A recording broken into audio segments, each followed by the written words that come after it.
లక్ష్మి ఇంట్లో నుండి వెళ్ళిపోవడంతో చారుకేశ లక్ష్మి రాసిన లెటర్ని విహారికి తీసుకొచ్చి ఇస్తాడు. విహారి ఆ లెటర్ చదివి ఒక్కసారిగా షాక్ అవుతూ ఉంటాడు. అంబిక మాత్రం చాలా హ్యాపీగా ఫీల్ అవుతూ, ఊరు నుండి వచ్చారు కదా మా నాన్నగారు, తొందరపడి ఒక అనామకురాలి పేరు మీద 200 ఎకరాలు రాశారు. అది ఆ 200 ఎకరాలు నొక్కేసి హాయిగా ఇంట్లో నుండి వెళ్ళిపోయింది అని చెప్పి అంబిక అంటూ ఉంటే, అత్తయ్య దయచేసి లక్ష్మి గురించి అలా మాట్లాడొద్దు అని చెప్పి విహారి అంటూ ఉంటాడు. ఇంకా ఎలా మాట్లాడమంటావు విహారి, కళ్ళ ముందు సాక్ష్యం కనిపిస్తుంది కదా, నేను ఎప్పటికీ తిరిగి రానని లెటర్ రాసిపెట్టి వెళ్ళిపోయిందంటే ఆ 200 ఎకరాలు హ్యాపీగా ఎంజాయ్ చేయొచ్చన్న ఉద్దేశంతోనే కదా తను వెళ్ళిపోయింది అని చెప్పి అంబిక అంటూ ఉంటుంది. ఇక దాంతో విహారి ఆ 200 ఎకరాల మీద లక్ష్మికి ఎప్పుడూ కూడా ఆశ లేదు. ఖచ్చితంగా తన ఇంట్లో నుండి వెళ్ళిపోవడానికి ఏదో బలమైన కారణం ఉండే ఉంటుంది. ఆ కారణం ఏంటో తెలుసుకుంటాను. లక్ష్మి ఇంట్లో నుండి వెళ్ళిపోవడానికి కారణం ఎవరో తెలుసుకొని వాళ్ళ అంతు చూస్తాను అని చెప్పి విహారీ అంటూ ఉంటాడు. మరోవైపు పద్మాక్షి, సహస్ర ఇద్దరు కూడా అప్పుడే హాల్లోకి వస్తారు. ఏమైంది, అందరూ అలా ఉన్నారు అని చెప్పి అంటూ ఉంటే, ఆ లక్ష్మి ఇంట్లో నుండి వెళ్ళిపోయింది అని చెప్పి అంబిక అంటూ ఉంటుంది. లక్ష్మి ఇంట్లో నుండి వెళ్ళిపోవడం ఏంటి అని చెప్పి పద్మాక్షి అంటూ ఉంటే, ఇదిగో అక్క, ఈ లెటర్ రాసిపెట్టి వెళ్ళిపోయింది. నాన్నగారు ఆ 200 ఎకరాలు దాని పేరు మీద రాశారు కదా, సంతోషంగా ఆ 200 ఎకరాలను అమ్ముకొని కోట్ల ఆస్తిని అనుభవించవచ్చని ఇన్ని రోజులు పని మంచిలాగా నటించి మనల్ని మోసం చేసి ఆస్తితో ఉడాయించింది అని చెప్పి అంబిక అంటూ ఉంటుంది. ఇక దాంతో పద్మాక్షి లక్ష్మి ఇంట్లో నుండి వెళ్ళిపోవడం ఏంటి అని చెప్పి కంగారు పడిపోతూ, రే విహారీ, లక్ష్మి ఎక్కడున్నా సరే వెతికి తీసుకొని రారా అని చెప్పి నేను కూడా నా కూతురు లక్ష్మి కోసం ప్రయత్నాలు మొదలు పెడతానని చెప్పి పద్మాక్షి అంటూ ఉంటే, అక్క ఏం మాట్లాడుతున్నావు అక్క, దరిద్రం పోయిందని సంతోషించక ఆ లక్ష్మిని పట్టుకొని నీ కూతురు సహస్రతో సమానంగా చూస్తావేంటి అని అంబిక అంటూ ఉంటే, నీకేం తెలీదు, నువ్వు ఊరుకోవే. ఎప్పుడైతే నా కూతురు సహస్రని తన కడుపులో ఉన్న బిడ్డను లక్ష్మి కాపాడిందో ఆ రోజు నుండే లక్ష్మి నాకు కూతురైపోయింది. అందుకే నేను తన కోసం ఇంతలా కంగారు పడిపోతున్నాను అని చెప్పి పద్మాక్షి అంటూ ఉంటుంది. ఇక తర్వాత అందరూ కూడా ఎవరి గదుల్లోకి వాళ్ళు వెళ్ళిపోతూ ఉంటారు. విహారీ లక్ష్మి గురించి ఆలోచిస్తూ బాధగా ఇంట్లో నుండి బయటకు రావడంతో అప్పుడు యమున పరుగున విహారీ దగ్గరకు వచ్చి, నాన్న విహారీ, నువ్వు ఏం చేస్తావో నాకు తెలీదు, నా కోడలు లక్ష్మి మళ్ళీ ఇంట్లో అడుగు పెట్టాలరా, అలా లక్ష్మిని వెతికి తీసుకొని వస్తానని నాకు మాట ఇవ్వరా అని చెప్పి యమున అంటూ ఉంటుంది. అమ్మ, లక్ష్మి నీ కోడలన్న విషయం నీకు తెలుసా అని చెప్పి విహారీ అంటూ ఉంటాడు. తెలుసురా, ఎప్పుడో తెలుసు. నా కోడలు మన కుటుంబం బాగుండడానికి ఎన్ని త్యాగాలు చేసిందో, ఎన్ని కష్టాలు అనుభవించిందో అవన్నీ కూడా తెలుసు అని చెప్పి యమున అంటూ ఉంటే విహారీ యమునని పట్టుకొని ఏడుస్తూ ఉంటాడు. బాధపడకరా, ఆ దేవత ఎప్పుడూ కూడా మన కుటుంబం బాగుండాలని కోరుకుంది. అటువంటి దేవత గురించి ఈ ఇంట్లో నిజం చెప్పి తనని నా కన్న కూతురులాగా చూసుకుందామని అనుకున్నాను. ఈలోగా సహస్ర ప్రెగ్నెంట్ అవ్వడం, లక్ష్మి ఇంట్లో నుండి వెళ్ళిపోవడం ఇవన్నీ కూడా జరిగాయి. లక్ష్మి సంతోషంగా ఉంటేనే మన కుటుంబం కూడా సంతోషంగా ఉంటుందని స్వామీజీ ఎప్పుడో చెప్పారు. కాబట్టి నువ్వు వెళ్ళి లక్ష్మిని తీసుకుని రారా అని చెప్పి విహారిని యమున బయటకు పంపిస్తుంది. మరోవైపు పద్మాక్షి, సహస్ర ఇద్దరూ కూడా టెన్షన్ పడిపోతూ ఉంటారు. అమ్మ, ఆ లక్ష్మి ఇంట్లో నుండి వెళ్ళిపోవడం ఏంటమ్మా, దాని కడుపులో నా బిడ్డ ఉంది, ఎలాగైనా సరే దాన్ని ఎక్కడున్నా వెతికి ఇంటికి తీసుకొని రావాలని చెప్పి సహస్ర అంటూ ఉంటే, నేను కూడా ఆ విషయం గురించి ఆలోచిస్తున్నానే. ఇప్పుడు అది ఇంట్లో నుండి వెళ్ళిపోయి శాశ్వతంగా ఇంటికి తిరిగి రాకపోతే అప్పుడు నీ పరిస్థితి ఏంటి? డెలివరీ టైం దగ్గర పడితే అప్పుడు ఇంట్లో వాళ్ళందరికీ ఏం సమాధానం చెప్పాలి?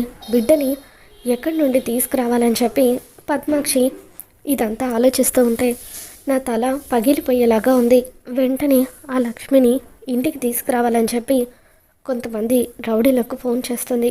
రే, మీకు నేను ఒక ఫోటో పంపించాను కదా, ఆ ఫోటోలో ఉన్న ఆవిడ ఎక్కడున్నా సరే వెంటనే క్షేమంగా ఇంటికి తీసుకొని రావాలి, తనకు ఏమీ కాకూడదు అని చెప్పి పద్మాక్షి అంటూ ఉంటే, అలాగే అమ్మా అని చెప్పి రౌడీలు అంటూ ఉంటారు. మరోవైపు విహారీ లక్ష్మి కోసం వెతుకుతూ ఉంటాడు. లక్ష్మి, నిన్ను విడిచి నేను అస్సలు ఉండలేనని నీకు తెలుసు కదా, నువ్వే నా ప్రాణమని ఎన్నోసార్లు నీతో చెప్పాను. అయినా సరే అలా ఎలా నన్ను వదిలి వెళ్ళిపోవాలనిపించింది లక్ష్మి, ఒక్కసారి కనిపించు, ఎక్కడున్నావో అంటూ విహారీ వీధుల వెంట తిరుగుతూ లక్ష్మి కోసం వెతుకుతూ ఉంటాడు. అలా విహారీ లక్ష్మిని వెతుకుతూ వెతుకుతూ గుడికి వెళ్తాడు. చీకటి పట్టడంతో లక్ష్మి ఎక్కడికి వెళ్ళాలో తెలియక దిక్కుతోచని పరిస్థితిలో రౌడీలు తనని తరుముతూ ఉంటే రౌడీల నుండి తప్పించుకొని తను కూడా అమ్మవారి గుడికి వస్తుంది. ఇక అమ్మవారి గుడిలో లక్ష్మి తల దాచుకుంటుంది.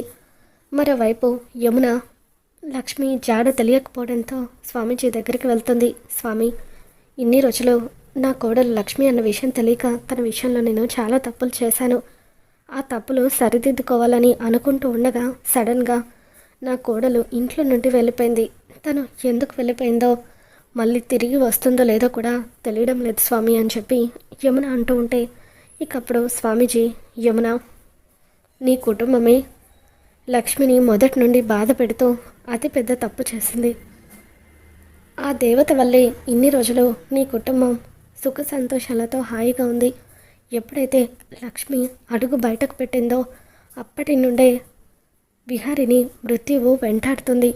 నీ కొడుకు ప్రాణాలతో ఉండాలంటే లక్ష్మి ఎప్పుడూ కూడా తన పక్కనే ఉండాలి అని చెప్పి వెళ్ళి త్వరగా నీ కోడలు ఎక్కడున్నా సరే వెతికి ఇంటికి తీసుకునిరా అని చెప్పి స్వామీజీ కూడా యమునకి చెప్పడంతో యమున విహారీకి ఫోన్ చేస్తూ ఉంటుంది.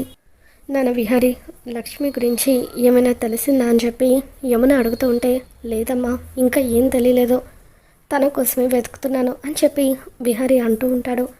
త్వరగా రా, నా కోడలు ఎక్కడికి వెళ్ళిపోయిందో ఏంటోనని నాకు చాలా కంగారుగా ఉంది, తను ఎక్కడున్నా క్షేమంగా ఇంటికి తీసుకొని రారా అని చెప్పి యమున విహారీకి చెప్తూ ఉంటుంది. విహారీ ఎంతో బాధగా అమ్మవారి గుడికి వస్తాడు. నువ్వే నా కనక మహాలక్ష్మి ఎక్కడుందో నాకు చూపించాలి. నేను ఎప్పుడైతే తన మెడలో తాళి కట్టానో అప్పటి నుండి కూడా నా కనకం కష్టాలనే అనుభవించింది. తనకు ఎన్ని కష్టాలున్నా సరే తను నిన్ను ఎంతో భక్తి శ్రద్ధలతో పూజించేది. తనకు కష్టాలు వచ్చినప్పుడు నువ్వు తనకి అండగా ఉంటావని బలంగా నమ్మేది. మా బంధాన్ని కలిపిన నువ్వే లక్ష్మి ఎక్కడుందో నాకు చూపించాలి. లక్ష్మి ఎక్కడుందో నువ్వు నాకు చూపించేంత వరకు నేను ఈ గంట కొడుతూనే ఉంటాను, ఇక్కడ నిలబడి ఉంటాను అని చెప్పి విహారీ అలా అమ్మవారి గుడిలో ఉన్న గంటని కొడుతూ ఉంటాడు. అమ్మవారి గంటను విహారీ ఆపకుండా అలా కొడుతూ ఉంటే విహారీ చేతి నుండి రక్తం కారుతూ ఉంటుంది. అదే గుడిలో గోడ పక్కన తల దాచుకుని ఉన్న లక్ష్మి గంట సౌండ్ విని అటువైపుగా వస్తుంది. అలా విహారీ చేతి నుండి రక్తం కారుతూ ఉండడం చూసి లక్ష్మి పరుగున విహారీ దగ్గరకు వచ్చి కుప్పకూలి ఏడుస్తూ, విహారీ గారు, ఏంటి విహారీ గారు ఇది, గంటని వదలండి అని చెప్పి తన చీర కొంగుని చించి విహారీ చేతికి కట్టు కడుతూ ఉంటుంది. చూడండి విహారీ గారు, ఎంత రక్తం పోతుందో అని చెప్పి లక్ష్మి కంగారు పడిపోతూ ఉంటే విహారీ మాత్రం లక్ష్మిని చూస్తూ ఎంతగానో ఆనందపడిపోతూ ఉంటాడు. లక్ష్మి, నువ్వు నన్ను వదిలి ఎందుకు వచ్చేసావు లక్ష్మి అంటూ లక్ష్మిని హక్ చేసుకొని ఏడుస్తూ ఉంటాడు. నువ్వు నాకు దూరం అయితే నేను బతకలేను లక్ష్మి, పద ఇప్పుడే మనం మన ఇంటికి వెళ్ళిపోదాం అని చెప్పి విహారీ అంటూ ఉంటే లేదు విహారీ గారు, నేను ఇంటికి రాలేను, దయచేసి నన్ను వదిలేసేయండి అని చెప్పి లక్ష్మి అంటూ ఉంటుంది. ఇకప్పుడు విహారీ బలవంతంగా లక్ష్మిని లాక్కుపోతూ ఉండగా విహారీ ఒక్కసారిగా కళ్ళు తిరిగి పడిపోతుంది. ఇదేంటి, లక్ష్మి కళ్ళు తిరిగి పడిపోయింది, ఒకవేళ ఉదయం నుండి ఏమీ తినకపోవడం వల్ల నీరసంగా ఉందా అని చెప్పి విహారీ లక్ష్మిని హాస్పిటల్కి తీసుకొని వెళ్తాడు. ఇక అక్కడ లక్ష్మిని టెస్ట్ చేస్తున్న డాక్టర్ తను ప్రెగ్నెంట్ అన్న విషయం చెప్పడంతో విహారీ ఒక్కసారిగా షాక్ అవుతాడు. ఇక అదే హాస్పిటల్కి లక్ష్మికి తెలిసిన డాక్టర్ మంజుల కూడా వస్తుంది. లక్ష్మిని విహారీని ఆ హాస్పిటల్లో చూసి మంజుల ఒక్కసారిగా షాక్ అవుతూ కంగారు పడిపోతూ ఉంటే, డాక్టర్, ఎందుకు లక్ష్మిని చూసి మీరు కంగారు పడిపోతున్నారు, అసలైనా లక్ష్మి ప్రెగ్నెంట్ అవ్వడం ఏంటి, ఆ రోజు మీరు ఐవీఎఫ్ చేయడానికి హాస్పిటల్కి వచ్చానని నాతో చెప్పారు. అంటే లక్ష్మికి ఐవీఎఫ్ చేసి మీరు తను ప్రెగ్నెంట్ అయ్యేలాగా చేశారా? ఎవరి బిడ్డనో లక్ష్మి కడుపులో మోసేలాగా చేశారా అని చెప్పి నిజం చెప్పండి అంటూ విహారి నిలదీసి అడగడంతో అప్పుడు మంజుల తన కడుపులో పెరుగుతున్నది మీ బిడ్డే విహారీ గారు అని చెప్పి సహస్ర చేసిన కుట్ర గురించి మొత్తం కూడా డాక్టర్ మంజుల విహారీ ముందు బయట పెడుతుంది. ఇక ఎప్పుడైతే లక్ష్మి కడుపులో తన బిడ్డ పెరుగుతుందన్న విషయం విహారీకి తెలుస్తుందో విహారీ చాలా ఆనందపడిపోతూ ఉంటాడు. లక్ష్మిని తన కడుపులో ఉన్న తన బిడ్డను కంటికి రెప్పలాగా చూసుకుంటూ విహారీ చాలా హ్యాపీగా ఫీల్ అవుతూ లక్ష్మిని ఎత్తుకొని తన ఇంటికి తీసుకొని వస్తాడు. మరి రాబోతున్న ఎపిసోడ్లో ఏం జరగబోతుందో మళ్ళీ మన ఛానల్లో తెలుసుకుందాం. ఈ వీడియో మీకు నచ్చినట్లయితే తప్పకుండా లైక్ చేయండి.